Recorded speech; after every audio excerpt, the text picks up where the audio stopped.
Hello, everybody. Welcome back to the Tin Man Score channel.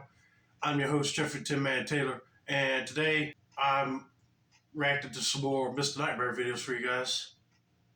And the first video I'm reacting to is titled 4 Scary True Uber Horror Stories. So without further ado, I'm going to turn these lights off, move the camera up here for you guys, and let's get this reaction on the road and in the bag, shall we? Okay, here we go.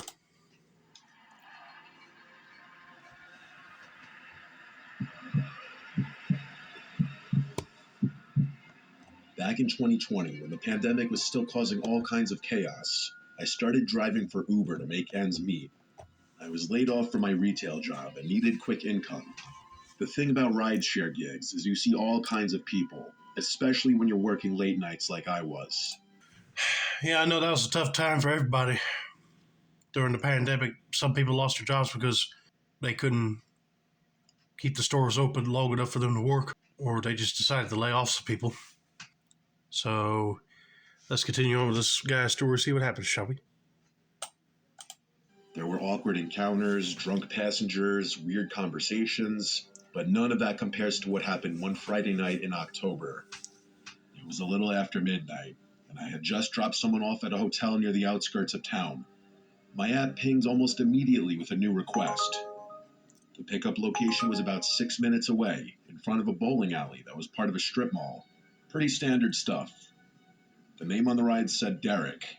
I accepted it and started heading over. The area was quiet when I arrived, just a few dim parking lot lights. No cars in sight, and the bowling alley looked closed. But there was a man standing alone under one of the lights, wearing a gray hoodie and jeans.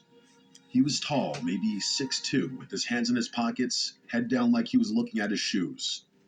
As I pulled up, he looked at me, but didn't wave or move. I rolled down the window and said, "You Derek?"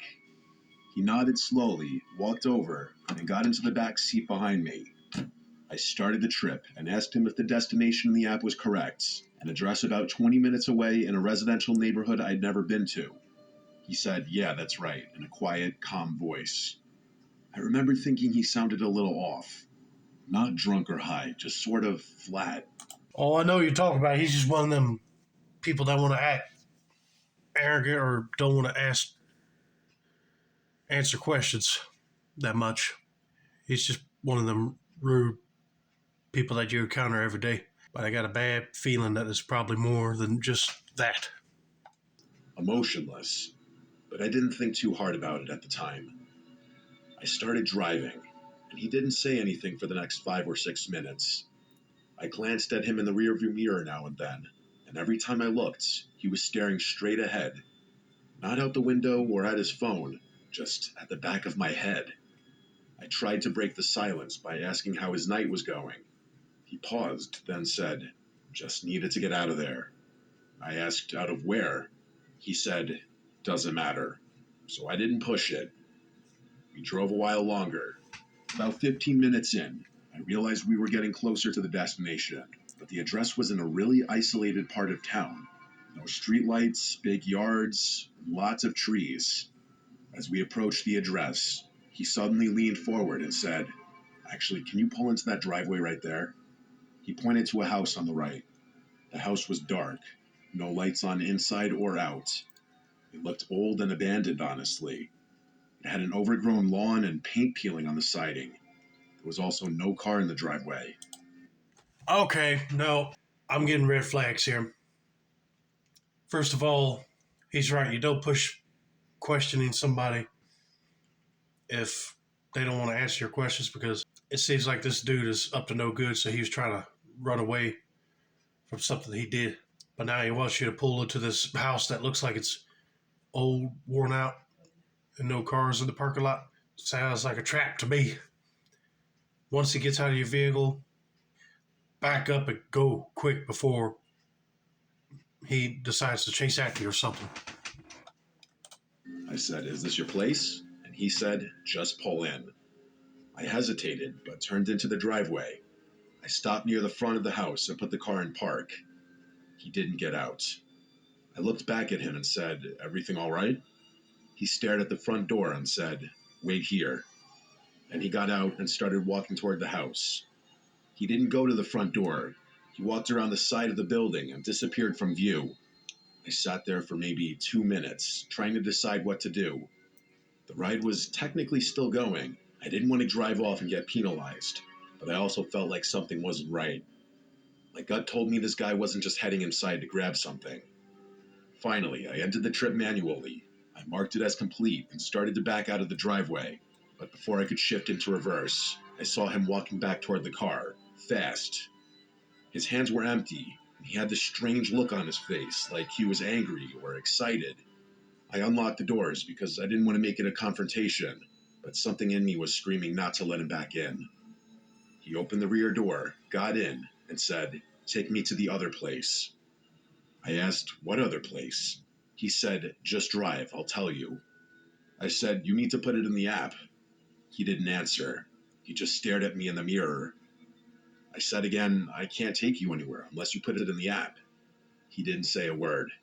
After a few seconds, he told me to drive to where I picked him up. I didn't want to argue anymore, so I started heading back toward the strip mall. The whole way there, I felt this pressure in the car. He wasn't talking, but I could feel him watching me. The hairs on my arms were standing up. He was still staring at the back of my head. At one point, I tried to lighten the mood. I said, "Rough night?" He replied, "You could say that." I asked if everything's all right, and he said, "Not yet." I didn't ask any more questions. When we got back to the strip mall, I parked under the same light where I picked him up. But before I could say anything, he leaned forward and asked, "You ever wonder how you're gonna die?" I froze. I laughed awkwardly and said, "Not really something I think about." He didn't laugh. He just leaned back in his seat, and after a few seconds, he said, "I think about it all the time." Then he opened the door and got out without another word. He didn't close the door right away. He just stood there for a second, half in and half out of the car. Then he looked at me and said, "You picked the wrong guy up tonight." He shut the door and walked off into the darkness behind the bowling alley. I sat there for a minute, too shaken to move. Eventually, I drove home, constantly checking my mirrors. When I got home, I looked at the trip details again. Something was off. The name had changed. It no longer said Derek. It was blank. No name, no profile picture, no trip history. It was like the ride never happened. I contacted Uber support to report it, but they told me the trip data was unavailable. They said sometimes that happens if the app crashes or if the rider cancels midway. But I know what I saw. I know I completed the trip. I know the man got in and out of my car, and I know he said what he said. "You picked the wrong guy up tonight." I've never seen him again, and I hope I never do. But every time I get a ping in a dimly lit parking lot or have a silent passenger in the back seat, I remember that night. I remember that feeling that something terrible could have happened. That maybe he changed his mind at the last second, or maybe he was never planning to do anything, just wanted to scare someone. But I still wonder what he meant, and if he ever found the right car. I'll be freaked out too if somebody asks me, "Have you ever thought about when you're going to die?" I'll be like, "Look, buddy, I do not want to think about that at all." Like he said. So, you mean to tell me this guy was planning on killing the Uber driver if he did something fishy or left him there? Or starting to drive away from him? If I picked up somebody like that, if I was driving as an Uber driver, I'll be like, "Okay, hurry up, get to their destination, drop them off, and go." I don't know if I can handle someone like that just says wait there until they came back. But apparently it must be that guy went there to either scare or kill somebody. But he didn't say he did that or anything, so I don't know what he did. But I'm just glad that he kept a cool atmosphere in the vehicle while driving, just so he won't piss that passenger off. And when he got out, he was relieved. Here's a warning to all the Uber drivers out there. Be careful on who you pick up. You never know if any of them might be a criminal. So let's get to story number 2, shall we?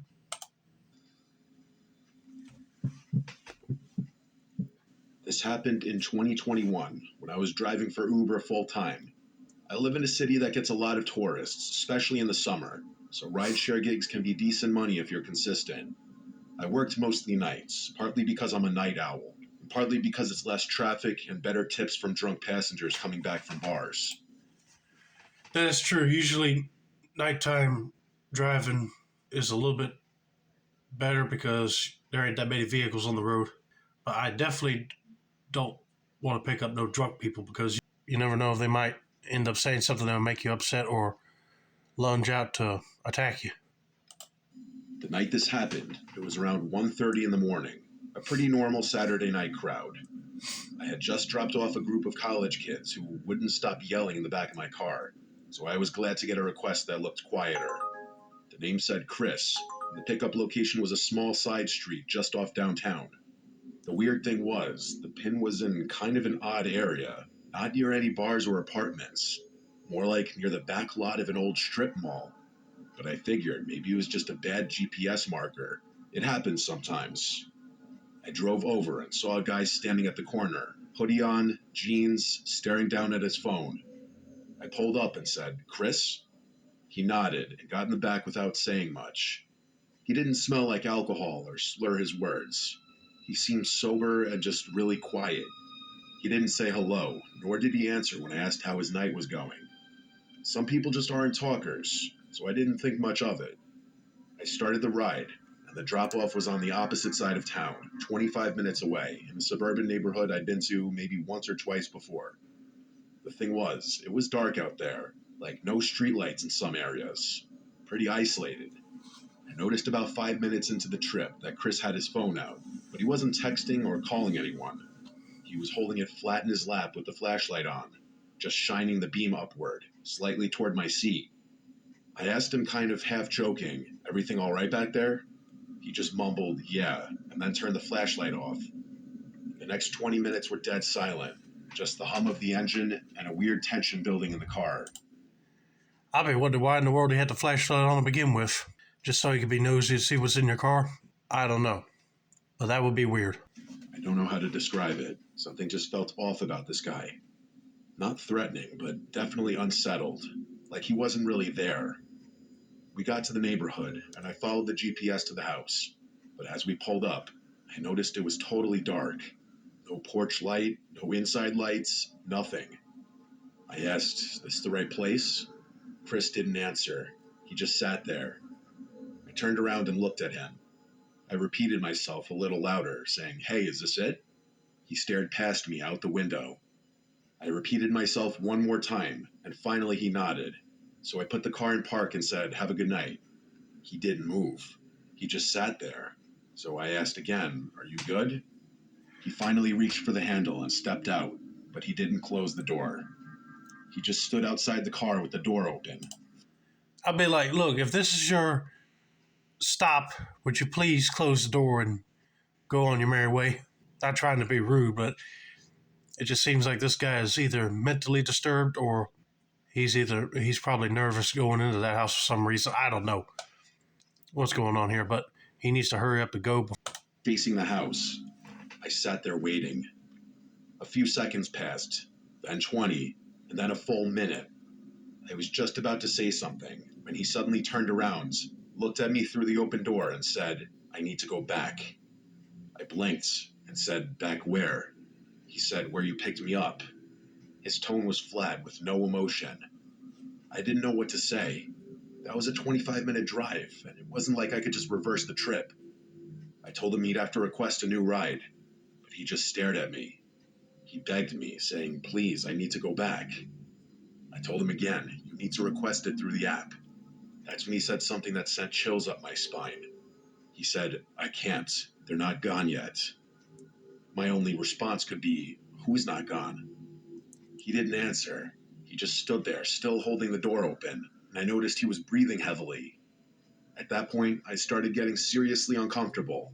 I said, look, I can't just start a new ride unless you request it. He stared for another second, then slowly backed away and closed the door. He walked toward the house, even though it was pitch black and looked empty. I waited until he got to the porch before I pulled off. The moment I turned the corner, I ended the trip in the app and started heading back toward downtown. A couple blocks down, I stopped at a 24-hour gas station to use the bathroom and get a drink. I parked at the side of the building, went inside, and came back out maybe 4 minutes later. And When I got back to my car, I felt like my brain short-circuited. Chris was sitting in the back seat, same hoodie and same expression. I thought I had locked the doors before going inside, but somehow he was in the back of the car. I opened the driver's side door and stepped back in slowly, keeping my eye on him through the mirror. "How did you get back in?" I asked. He just said, "Take me back." I said, "I'm calling the cops," and reached for my phone. That's when he leaned forward, close enough for me to hear his breath, and said, "They're still in the house." I don't know why, but I didn't call the police. Something about the way he said that made me feel like he was having some kind of episode. I played along and said, "Whose house is that?" And he said, "My parents." I asked him if he lived there, and he said not anymore. That made the hairs stand up on my neck. I started slowly driving back to where I picked him up. Every part of me was screaming not to do it, but I didn't know what else to do. Yeah, I'll be spooked. If he locked the doors on his vehicle, how in the world did he get in? Unless he was smart enough to bring some sort of lock picking tool to get the doors unlocked. I would have been calling the cops. But let's just see what happens, shall we? As we got closer, he started breathing heavier. He was rocking slightly in the back seat. At one point, he whispered, "They're still there. They won't leave, no matter what I do." When we pulled up to the house, there were still no lights, still no signs of anyone living there. He got out without saying anything and then walked up to the front door and stood there. He didn't knock or anything, he just stood still. I waited maybe 30 seconds, then pulled away again, making damn sure the doors were locked. I drove 3 blocks, parked under a streetlight, and sat there for 10 minutes trying to process what just happened. I debated calling the cops, but what would I even say? That a guy got into my car twice and said weird things? There was no crime technically as far as I knew, so I just drove home and didn't sleep that night. The next day, I reported the ride to Uber, and honestly, I regretted not reporting this to the police because the man might have been sick in the head needing help. I hope he didn't hurt anyone. Who knows if that house was even really his parents' house, or if he actually was just having a manic episode. You know, I didn't even thought about that. He's right. It's probably not his parents' house. He's just having an episode in his mind. Makes you wonder, did he escape from an asylum? I don't know. But that would be creepy. But thank God that dude did not figure out where this Uber driver lived at or try to get back into his car, because that would be like enough for him to call the cops right there.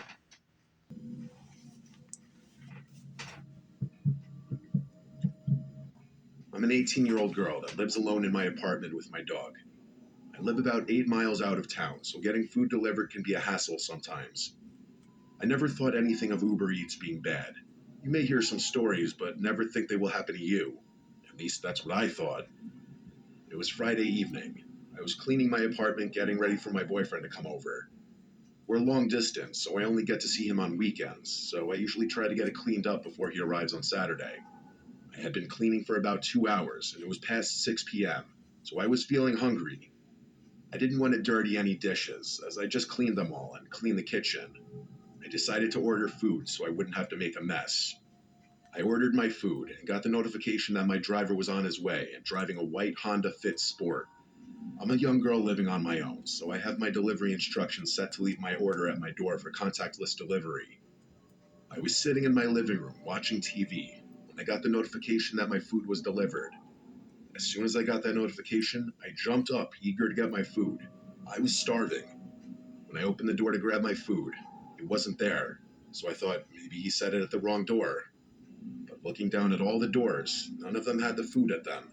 So I went back in and was going to message him when I heard a knock at my door. It was my next door neighbor. He was holding my food.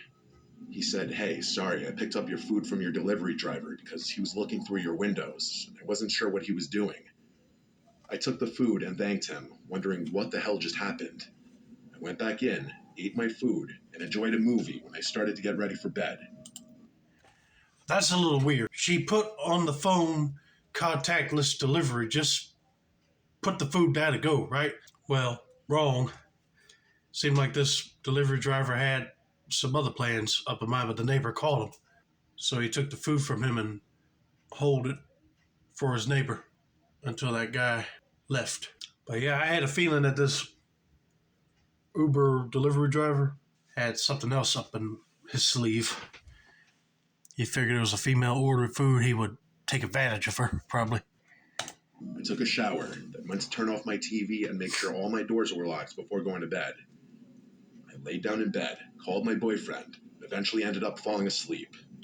I woke up a few times during the night to my dog growling at the window or the back door. My dog isn't a huge, scary dog. He's a small 5-pound Morkie, but it's still pretty scary when he growls at something and catches you off guard. I finally got him to calm down and go back to sleep. It wasn't even 15 minutes later that I woke up to banging on my window. My dog started going crazy, barking, growling, and even whimpering. I couldn't move in my bed. I took the bed sheets and pulled them over my head, just leaving enough to not cover my eyes so I could see the window. I called the police and whispered into the phone quietly. I explained to the operator that someone is in my backyard and my window doesn't lock so it can easily be lifted up. She told me to go to a different room and police would be at my apartment shortly. I ran to my kitchen and grabbed a knife, just waiting to see blue and red lights or hear sirens. It felt like forever. I looked out the window of my kitchen and never expected to see what I saw. The Uber driver's car that delivered my food. His car was sitting across the street from my apartment. When you open the door to my apartment, there's a large open field to the left that's used for parking trailers and letting dogs play. He was parked there, but I didn't see anyone in the car. I put two and two together and thought to myself, he's in my backyard. The police finally arrived. I could barely even speak. I was shaking and crying. I explained to one officer what happened, while the other went to check out my backyard, which is where my bedroom window is. Another officer who arrived went to check his car because it was still in the field, but he wasn't in his car. The two officers came back and started talking with the officer I was speaking to, telling her there's footprints in my backyard, which it had just rained the night before, so it was very muddy outside.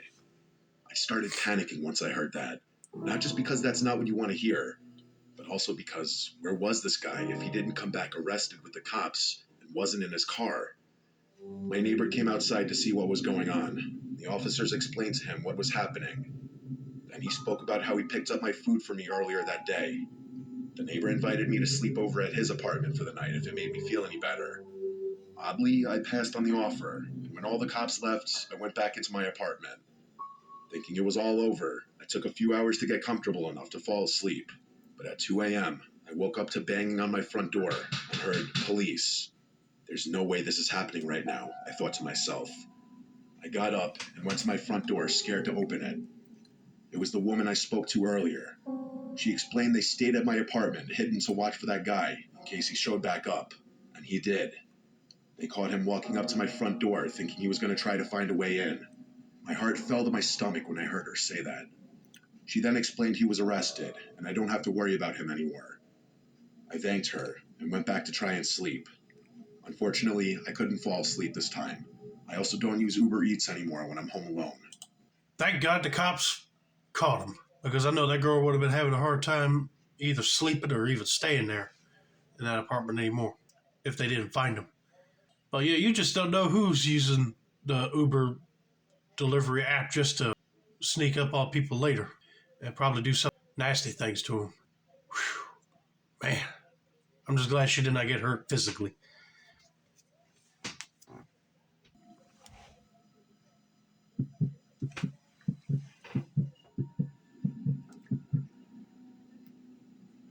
I was 26 at the time, and I'm male.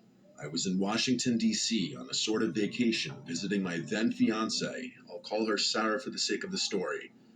I was visiting for a graduation she was having for her basic training. It was a big deal for her family, and she asked me to be there for it, so I said why not and booked a flight to be there. I'd be arriving about a week before the rest of her family, so she and I could have some time, just the two of us, before she would be busy with having all of her family there for the occasion.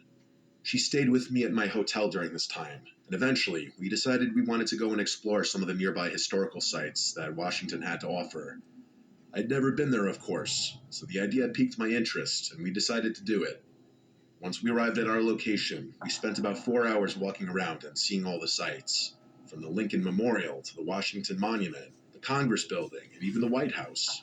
It It really was a fun and exciting experience for myself to see all these places, as I had missed out on going on a school trip in high school to visit them. Sarah at the time seemed to appreciate my interest in them as well, and we really enjoyed ourselves. I wished that me and my class would go on field trips to Washington, but that would have been an expensive field trip and a long bus ride, that's for sure. I wouldn't mind going now just to look at the Washington Monument and Lincoln Memorial and all these other buildings and museums. After we finally decided we had enough walking around and were ready to return to the hotel, we used the Uber app to call for a ride. We had used it earlier to arrive and had no issues, so we decided to just use it again for the ride back. Sarah made the request on her phone, while I sat down under some shade and waited. I was pretty tired from all the walking we did, and I could feel my body just ready to get back to the hotel for a long needed nap. Eventually, after about 10 minutes of waiting, a car pulled up in front of us along the side of the road. Sarah motioned for me that this was the car, as the place they stopped at was not a parking spot or a place a car would just stop at on its own. I stood up and followed her to the car, where she opened the back door and stepped inside, asking the man, "Uber for Sarah?" And he gave a slight nod without saying anything. So I followed her into the car and shut the door behind me. Now looking back on this, I realized how stupid both her and myself were in doing this. We should have asked for the driver's name and verified the car was a match to the one on the app. I didn't have access to any of this myself, and she made the request on her phone, so it didn't really cross my mind at the time to do any of this. As we both sat in the back of the car, which was a gray-colored minivan, the driver didn't speak to us. I found this a bit odd, as any other driver I'd ever had would at the very least greet me once I entered or confirmed my name. But this guy, nothing. He started driving without acknowledging either of us, other than the nod he gave when Sarah asked him if he was our Uber.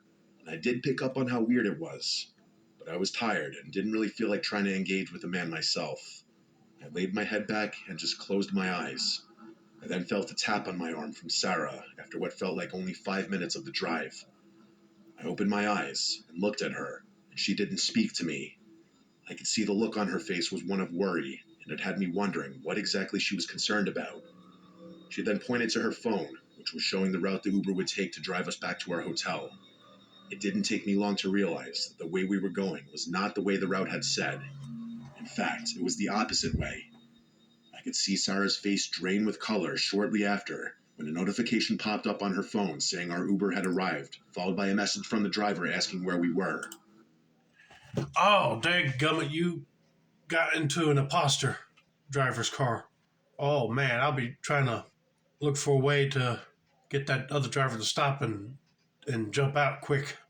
This is why you should always check your Uber driver information, because if they show up in another vehicle than what's listed on the app, it ain't them. My heart sank into the pit of my stomach. It was then I realized how dumb I was by not verifying the car and driver before we just both stepped in. The picture that was on Sarah's phone within the app did not match the driver, and I knew we had gotten ourselves into a situation. I slowly looked back towards the driver, but I didn't say anything. I didn't know what this man's intentions were, or what he was capable of, and honestly, I didn't want to find out. I just knew at that moment I had to get both Sarah and I out of that car. I leaned forward and told the man that we had changed our minds and would be fine just being let out where we were in an attempt to get us out of the situation without alarming the man of what we knew. He glanced at me through the rearview mirror in the first actual acknowledgement of us he had given since we stepped into the vehicle. I caught his glance as he stared at me without saying a word in what felt like minutes, but was probably only 10 seconds.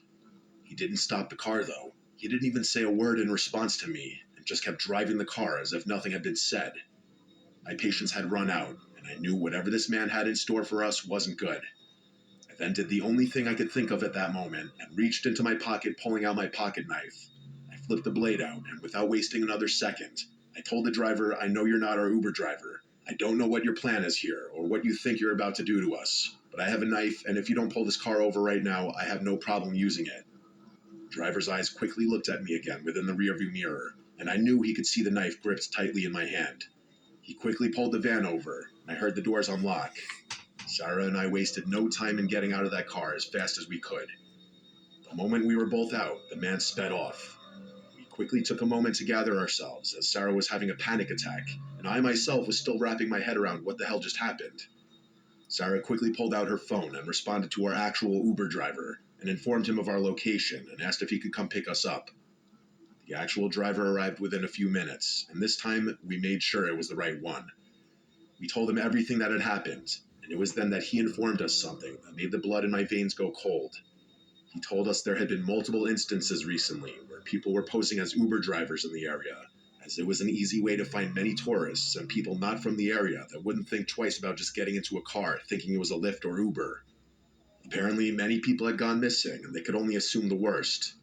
He told us both we were lucky we noticed when we did, and hadn't gotten further away from where we had been picked up, which was probably the only reason the man let us go, and of course the fact that I was armed. We made it back to the hotel without issue, and we quickly reported it to the police. We gave the best description of the man and the car that we both could, and the police told us they'd call us with any information they could find.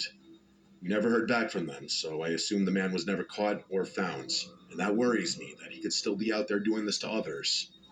Again, I realized how stupid we both were after all this, not verifying whose car it was we were getting into. But let this be a reminder to everyone listening. Do just that. Always verify your Uber drivers, and always make sure you're aware of your surroundings.